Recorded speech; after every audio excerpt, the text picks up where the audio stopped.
যদি বিল্ডিংও পাকা করে থাকে সেটা ভেঙে দিতে হবে।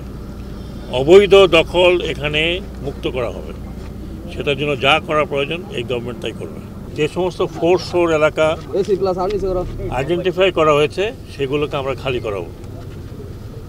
ভালো হচ্ছে যারা দখল করেছেন তারা নিজেরা সরে যান, ক্ষয়ক্ষতি হবে না।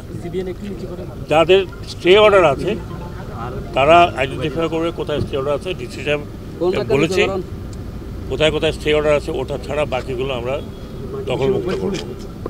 এতে কোনো প্রশ্ন নাই। যদি বিল্ডিংও পাকা করে থাকে সেটা ভেঙে দিতে হবে।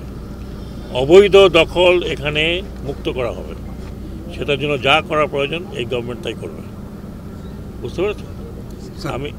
আমি শিপিং মিনিস্ট্রি থেকে বলছি।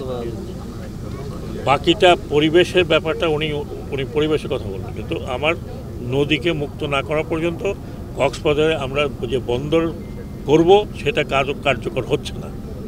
বুঝতে পারছেন? এটুকুই আমার কথা। ইনশাল্লাহ স্যার, এই যে নদী বন্দর অগ্রগতি কতটুকু অগ্রগতি হবে যদি এই দখল মুক্ত হয় তখন। কবে থেকে উচ্ছেদ হবে স্যার? হ্যাঁ, যত তাড়াতাড়ি সম্ভব।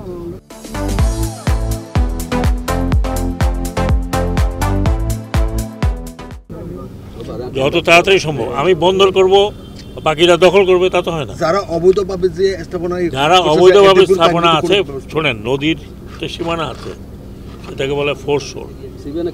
ফোর্স শোরটা অলরেডি গেজেট হয়ে আছে, সেটা আমাদের স্থানীয় প্রশাসনকে বলা হয়েছে ওটাকে আইডেন্টিফাই করে সেটা মার্ক করার পরে ওর ভিতরে যারা আছে অবৈধ দখলদার, প্রায়ই অবৈধ,